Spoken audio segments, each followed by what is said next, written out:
Pusat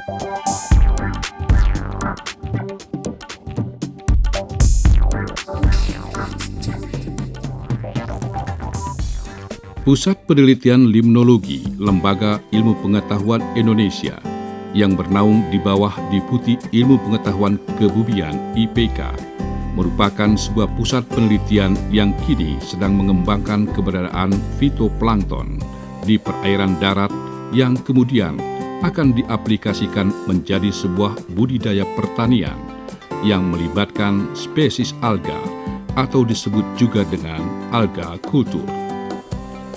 Penelitian yang dilakukan oleh Bapak Chandra Krisbada ini berupaya untuk mengkaji salah satu kekayaan biota di perairan darat Indonesia.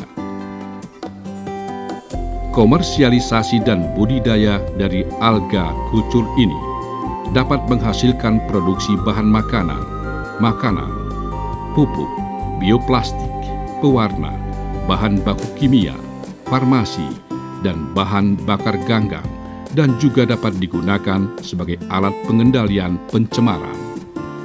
Keanekaragaman hayati dari mikroalga sangat besar, dan mereka mewakili sumber daya yang hampir belum dimanfaatkan.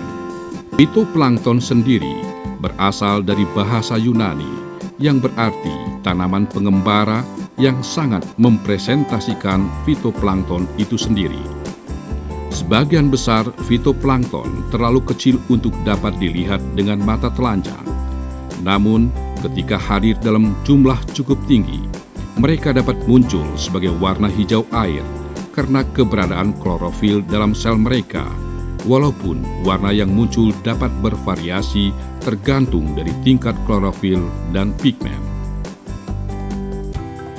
Fitoplankton merupakan dasar dari rantai makanan laut yang memperoleh energi melalui proses fotosintesis, dan arena itu harus hidup di permukaan laut yang cukup terang seperti samudra, laut, atau danau. Kemampuan mereka untuk mensintesis sendiri bahan organiknya menjadikan mereka sebagai dasar dari sebagian besar rantai makanan di ekosistem lautan dan di ekosistem air tawar. Kegiatan di Pusat Penelitian Limnologi ini difokuskan pada teknologi kultur biota planktonik dengan mengisolasi jenis lokal, optimasi faktor nutrien, optimasi faktor cahaya, dan pengembangan kultur di tempat terbuka. Pengembangan fitoplankton untuk penanggulangan emisi CO2 ini dilakukan dengan meneliti adaptasi beberapa jenis fitoplankton terhadap variasi suhu kultur, meneliti daya adaptasi beberapa jenis fitoplankton terhadap variasi pH kultur, mengukur daya serap kultur alga terhadap kandungan gas atmosfer, serta mengkaji manfaat CO2 untuk meningkatkan produktivitas kultur fitoplankton. Buangan CO2 dapat dimanfaatkan untuk mendukung produksi biomasa fitoplankton yang bermanfaat untuk sumber daya pangan, pakan, dan energi baru. Pemanfaatan kultur fitoplankton untuk pakan yang dilakukan di Pusat Penelitian Limnologi berasal dari ekstraksi biopigmen, fikosyanin dari kultur spirulina, ekstraksi antioksidan dari Chlorella sp, ekstraksi lipid plus konversi biodiesel dari biomasa mikroalga.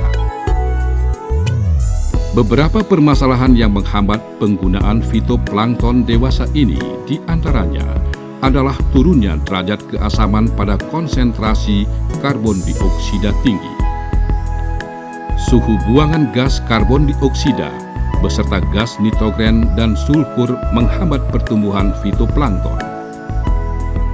Sudah 500 lebih jenis mikroalge yang sudah dibudidayakan dan bermanfaat bagi kehidupan dunia, seperti spirulina yang merupakan sumber makanan sejak zaman prakolonial. Ada pula chlorella yang dikonsumsi oleh kebanyakan masyarakat Jepang, yang seperti kita ketahui, masyarakat Jepang memiliki rata-rata umur 85 tahun. Kemudian ekstrak dari minyak alga yang digunakan sebagai aditif dalam berbagai jenis makanan yang telah terbukti memiliki manfaat kesehatan yang positif dari omega-3 dan omega-6 serta agar-agar yang paling umum dikonsumsi.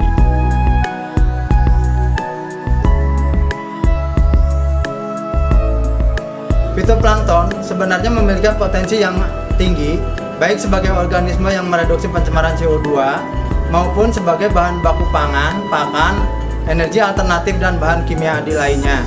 Terutama saat ini, di mana proses industrialisasi telah menyebabkan penimbunan gas CO2 di atmosfer dan menyebabkan efek rumah kaca dengan segala konsekuensinya. Pengembangan teknologi kultur fitoplankton dapat menjadi salah satu solusi masalah tersebut, sekaligus memberikan nilai tambah produk berbagai bahan alami alternatif.